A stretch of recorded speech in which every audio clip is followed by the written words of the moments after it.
ಅಂಕೋಲಾ ತಾಲೂಕಿನ ಶಿರೂರು ಗುಡ್ಡ ಕುಸಿತ ಸ್ಥಳಕ್ಕೆ ಬಿಜೆಪಿ ರಾಜ್ಯಾಧ್ಯಕ್ಷ ಬಿವೈ ವಿಜೇಂದ್ರ ಭೇಟಿ ನೀಡಿದರು. ಈ ವೇಳೆ ಸಿಎಂ ಸಿದ್ದರಾಮಯ್ಯ ನೇತೃತ್ವದ ರಾಜ್ಯ ಕಾಂಗ್ರೆಸ್ ಸರ್ಕಾರದ ಕಾರ್ಯವೈಖರಿ ಬಗ್ಗೆ ವಿಜಯೇಂದ್ರ ಆಕ್ರೋಶ ವ್ಯಕ್ತಪಡಿಸಿದರು. ಶಿರೂರು ಗುಡ್ಡ ಕುಸಿತದಿಂದ ಮನೆಗಳು ಕೊಚ್ಚಿ ಹೋದ ಉಳುವರೆ ಗ್ರಾಮಕ್ಕೆ ಭಾನುವಾರ ಬಿಜೆಪಿ ರಾಜ್ಯಾಧ್ಯಕ್ಷ ಬಿವೈ ವಿಜೇಂದ್ರ ಭೇಟಿ ನೀಡಿದರು. ಉಳುವರೆ ಗ್ರಾಮದ ಸಂತ್ರಸ್ತ ಕುಟುಂಬದವರಿಗೆ ಸಾಂತ್ವನ ಹೇಳಿದರು.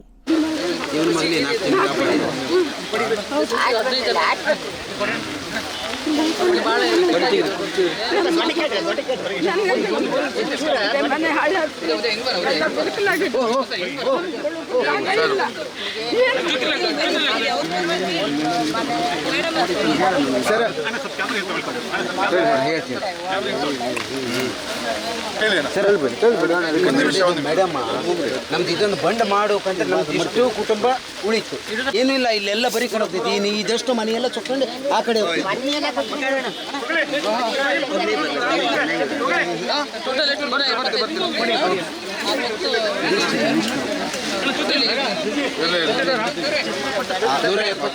ಪಂಚಾಯತ್ ಸದಸ್ಯ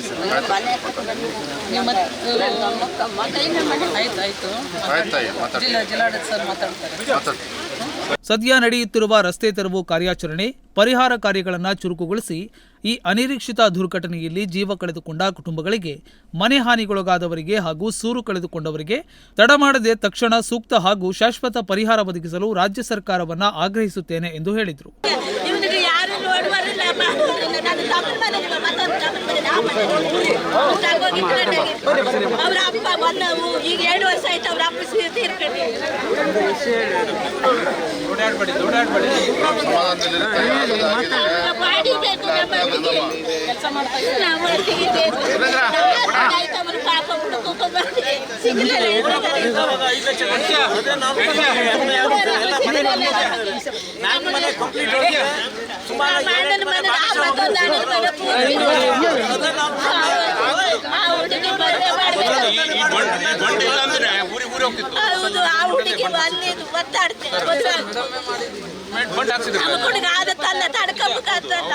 ನಮಗೆ ಈ ಹುಡುಗನ ಅವಶ್ಯಕತೆ ಯಾರಿಗೂ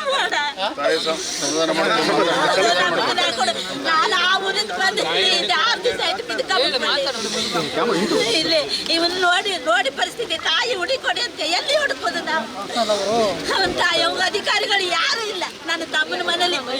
ಬಳಿಕ ಮಾಧ್ಯಮದವರೊಂದಿಗೆ ಮಾತನಾಡಿದ ರಾಜ್ಯಾಧ್ಯಕ್ಷರು, ಶಿರೂರಿನಲ್ಲಿ ಗುಡ್ಡ ಕುಸಿದು ದುರಂತ ಸಂಭವಿಸಿದ ಘಟನೆ ಗಂಭೀರವಾದದ್ದು. ಮಣ್ಣು ತೆರವು ಮತ್ತು ಕಣ್ಮರೆಯಾದವರ ಪತ್ತೆ ಕಾರ್ಯ ವಿಳಂಬವಾಗಿದೆ. ಇದಕ್ಕೆ ರಾಜ್ಯ ಸರ್ಕಾರದ ನಿರ್ಲಕ್ಷ್ಯವೇ ಕಾರಣ ಎಂದು ಆಕ್ರೋಶ ವ್ಯಕ್ತಪಡಿಸಿದರು. ಅಧಿವೇಶನ ಇದ್ದರೂ ಮುಖ್ಯಮಂತ್ರಿ ಘಟನೆ ನಡೆದ ತಕ್ಷಣವೇ ಬರಬೇಕಿತ್ತು. ಘಟನೆ ನಡೆದ 6 ದಿನದ ಬಳಿಕ ಸ್ಥಳಕ್ಕೆ ಮುಖ್ಯಮಂತ್ರಿ ಭೇಟಿ ನೀಡುತ್ತಿರುವುದರ ಬಗ್ಗೆ ಅವರನ್ನು ನೀವೇ ಪ್ರಶ್ನಿಸಿ ಎಂದು ಮಾಧ್ಯಮದವರಿಗೆ ಹೇಳಿದರು. ಎಲ್ಲ ಶಾಸಕ ಮಿತ್ರರು, ಮಾಜಿ ಶಾಸಕರು, ನಮ್ಮ ಎಲ್ಲ ಅಧ್ಯಕ್ಷರು, ಎಲ್ಲ ಮುಖಂಡರ ಜೊತೆ ಇವತ್ತು ಉಳುವರೆಗೆ ನಾನು ಬಂದಿದ್ದೇನೆ. ದುರ್ಘಟನೆ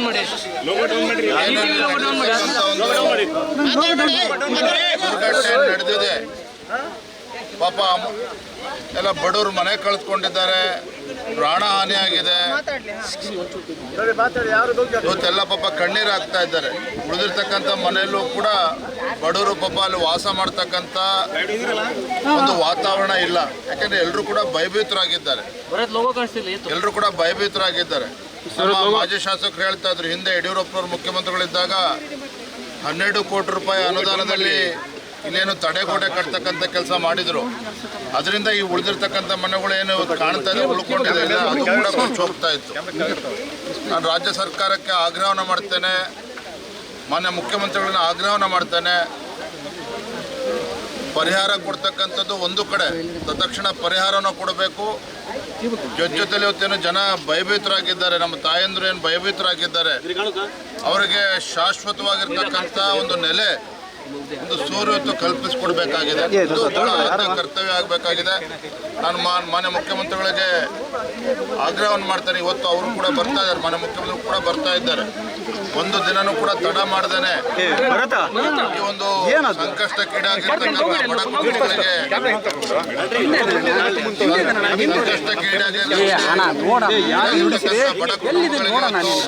ಶಾಶ್ವತವಾಗಿ ಮನೆ ಕಟ್ಟಿಸ್ಕೊಳ್ತಕ್ಕಂಥ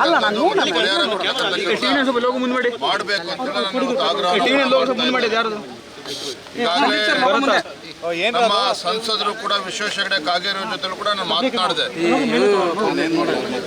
ಅವರು ಕೂಡ ಬಂದು ಭೇಟಿ ನೀಡಿ ಹೋಗಿದ್ದಾರೆ. ಪ್ರಧಾನಮಂತ್ರಿ ಕಚೇರಿ ಕೂಡ ಎಲ್ಲ ಮಾಹಿತಿಗಳನ್ನ ಪಡೆದುಕೊಂಡಿದ್ದಾರೆ. ಮಿಲಿಟರಿಯನ್ನು ಕೂಡ ಕಳಿಸ್ಕೊಡ್ತೇವೆ ಇಲ್ಲಿ ಅನ್ನುವ ಮಾತನ್ನ ಕೂಡ ನಮ್ಮ ಮಿಲಿಟರಿ ಕೂಡ ತಲುಪ್ತಾ ಇದೆ ಇವತ್ತು. ಹಾಗಾಗಿ NDRF ಒಂದು ಕಡೆ, ಮಿಲಿಟರಿ ಫೋರ್ಸಸ್ ಕೂಡ ಬರ್ತಾ ಇದೆ. ಮತ್ತೊಂದು ಕಡೆ ರಾಜ್ಯ ಸರ್ಕಾರ ಇನ್ನು ಶೀಘ್ರವಾಗಿ ಕಳ್ಕೊಂಡಿರ್ತಕ್ಕಂಥ ಮನೆಗಳನ್ನ ಕಳ್ಕೊಂಡಿರ್ತಕ್ಕಂಥ ಬಡ ಕುಟುಂಬಗಳಿಗೇನಿದೆ ಅವರಿಗೆ ತತ್ಕ್ಷಣ ಪರಿಹಾರವನ್ನು ಕೂಡ ಕೊಡಬೇಕು.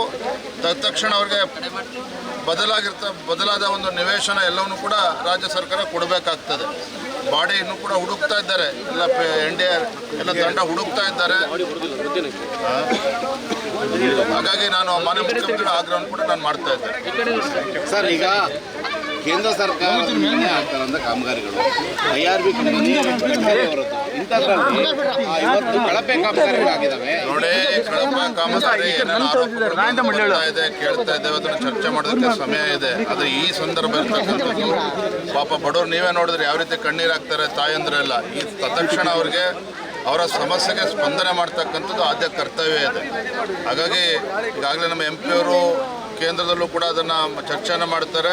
ಮಾನ್ಯ ಮುಖ್ಯಮಂತ್ರಿಗಳು ಕೂಡ ತತ್ಕ್ಷಣ ಈ ನಿಟ್ಟಿನಲ್ಲಿ ಪರಿಹಾರ ಕೊಡ್ತಕ್ಕಂಥ ನಿಟ್ಟಿನಲ್ಲಿ ತತ್ಕ್ಷಣ ಕ್ರಮವನ್ನು ಕೈಗೊಳ್ಳಬೇಕು ಅಂತ ನಾನು ಒತ್ತಾಯ ಇಂದು ನಿನ್ನೆ ನಡೀತಾ ಇರೋದಲ್ಲ, 10 ವರ್ಷದಿಂದ ಇಂಥ ಸಂದರ್ಭಗಳಲ್ಲಿ ಕೂಡ ಏನೇನು ಚರ್ಚೆಗಳು ನಡೀತಾ ಇದೆ, ಆರೋಪ ಅದನ್ನು ನಾವು ಕೂಡ ಕೇಂದ್ರಕ್ಕೆ ಗಮನಿಸ್ತೇವೆ. ಆದರೆ ಈ ಸಂದರ್ಭ ಈಗ ಆರೋಪ ಪ್ರತ್ಯಾರೋಪ ಮಾಡತಕ್ಕಂಥ ಸಮಯ ಅಲ್ಲ. ಬಡವರ ಮನೆ ಕಳೆದುಕೊಂಡಿದ್ದಾರೆ, ಪ್ರಾಣ ಹಾನಿಯಾಗಿದೆ. ಅದಕ್ಕೆ ಸ್ಪಂದನೆ ಮಾಡಬೇಕಾಗಿರ್ತಕ್ಕಂಥದ್ದು ನಮ್ಮ ಕರ್ತವ್ಯ ಇದೆ. ಅದು ಕೂಡ ನಾವು ಗಮನ ಕೊಡ್ತೇವೆ.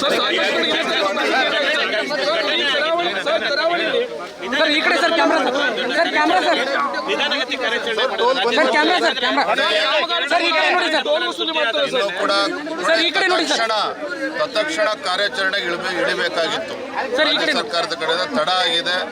ಇವತ್ತು ಪ್ರಾಣ ಹಾನಿ ಕೂಡ ಆಗಿರ್ತಕ್ಕಂಥದ್ದು ನೋಡಿ, ಒಂದು ಬಾಡಿನೂ ಕೂಡ ಇನ್ನೂ ಕೂಡ ಸಿಕ್ಕಿಲ್ಲದೆ ಇರ್ತಕ್ಕಂಥದ್ದು. ಪಾಪ ತಾಯಂದರು 7 ಬಾಡಿ ಸಿಕ್ಕಿರ್ತಕ್ಕಂಥದ್ದು. ಇವತ್ತು ಇನ್ನೂ ಕೂಡ ಮನೆಗಳು ನೋಡಿ, ಎಲ್ಲ ಮನೆಗಳು ಕುಸಿತವಾಗಿರ್ತಕ್ಕಂಥದ್ದು. ಇದು ಕೂಡ ರಾಜ್ಯ ಸರ್ಕಾರ ಕೂಡ ನಾವು ಕೂಡ ತರ್ತೇವೆ. ಬೆಳಗ್ಗೆ ನಾವು ನಮ್ಮ ಸಂಸದರು ಕಾಗೇರಿ ಅವ್ರ ಜೊತೆಲೂ ಕೂಡ ಚರ್ಚೆ ಮಾಡಿದ್ದು. ಅವರು ಕೂಡ ಕೇಂದ್ರ ಸರ್ಕಾರದ ಜೊತೆ ಚರ್ಚೆನೂ ಕೂಡ ಮಾಡ್ತಾರೆ. ಯಾವ ರೀತಿ ಕೇಂದ್ರ ಸರ್ಕಾರ ಸ್ಪಂದನೆ ಮಾಡಬೇಕು ಆ ನಿಟ್ಟಿನಲ್ಲಿ ನಾವು ಕೂಡ ಶ್ರಮನ ಆಗ್ತೇವೆ. ಸರ್, ಈಗ ನೀವು ಬಂದಿದ್ದೀರಿ, ಆದರೆ 7 ದಿನದ ನಂತರ CM ಈ ಕಡೆ ಕ್ಯಾಮ್ರಾ ಉತ್ತರ ಕನ್ನಡ ಸರ್, ಈ ಕಡೆ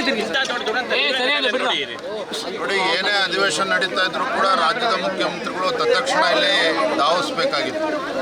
ತತ್ಕ್ಷಣ ಬಂದು ಇಲ್ಲಿ ಏನು ಜಿಲ್ಲಾಧಿಕಾರಿಗಳಿಗೆ ಯಾವ ರೀತಿ ಅವರಿಗೆ ಇನ್ಸ್ಟ್ರಕ್ಷನ್ಸ್ ಕೊಡಬೇಕಾಗಿತ್ತು ತಡ ಆಗಿದೆ. ನಾನು ಇಷ್ಟು ಮಾತ್ರ ಹೇಳ್ತೀನಿ ಈ ಸಂದರ್ಭದಲ್ಲಿ. ಇವತ್ತೇನು ಮುಖ್ಯಮಂತ್ರಿಗಳು ಬರ್ತಾರೆ, ನೀವು ಕೂಡ ಪ್ರಶ್ನೆ ಮಾಡಿ. ಯಾಕೆಂದ್ರೆ ಈಗಾಗಲೇ ಒಂದು ಕಡೆ ಪರಿಹಾರ, ಮತ್ತೊಂದು ಕಡೆ ಮನೆ ಕಲ್ಪಿಸ್ಕೊಡ್ತಕ್ಕಂಥದ್ದು. ಈ ನಿಟ್ಟಿನಲ್ಲಿ ಕೂಡ ತತ್ಕ್ಷಣ ರಾಜ್ಯ ಸರ್ಕಾರ ಸ್ಪಂದಿಸಬೇಕಾಗಿದೆ. ಇನ್ನು ಸಂಜೆಯ ವೇಳೆಗೆ ಸಿಎಂ ಸಿದ್ದರಾಮಯ್ಯ ಕೂಡ ಶಿರೂರು ಭೂಕುಸಿತ ಸ್ಥಳಕ್ಕೆ ಭೇಟಿ ನೀಡಿ ಪರಿಶೀಲನೆ ನಡೆಸಿದರು. ಅಧಿವೇಶನ ನಡೆಯುತ್ತಿದ್ದ ಕಾರಣ ಸ್ಥಳಕ್ಕೆ ಬೇಗ ಬರಲು ಸಾಧ್ಯವಾಗಿಲ್ಲ. ಸಚಿವ ಮಂಕಾಳ ವೈದ್ಯ, ಶಾಸಕ ಸತೀಶ್ ಶೈಲ್ ಸ್ಥಳದಲ್ಲೇ ಇದ್ದು ಪರಿಶೀಲನೆ ನಡೆಸಿದ್ದಾರೆ. ಆರ್ಮಿಯವರಿಗೆ, ನೇವಿಯವರಿಗೆ, NDRFಗೆ ಗುಡ್ಡ ಕುಸಿತವಾದ ನದಿ ಬದಿಯಲ್ಲೂ ಸ್ಕ್ಯಾನ್ ಮಾಡಲು ತಿಳಿಸಿದ್ದೇನೆ ಎಂದು ಹೇಳಿದರು. ಈ ವೇಳೆ ರಾಜ್ಯ ಬಿಜೆಪಿ ಉಪಾಧ್ಯಕ್ಷರಾದ ಶ್ರೀಮತಿ ರೂಪಾಲಿ ಎಸ್ ನಾಯ್ಕ್ ಮಳೆಯನ್ನು ಲೆಕ್ಕಿಸದೆ ರಾಜ್ಯಾಧ್ಯಕ್ಷರಿಗೆ ಸಂತ್ರಸ್ತರ ಗೋಳನ್ನ ವಿವರಿಸಿದರು. ಶಾಸಕರಾದ ದಿನಕರ್ ಶೆಟ್ಟಿ ಕೂಡ ರಾಜ್ಯಾಧ್ಯಕ್ಷರ ಜೊತೆಗಿದ್ರು.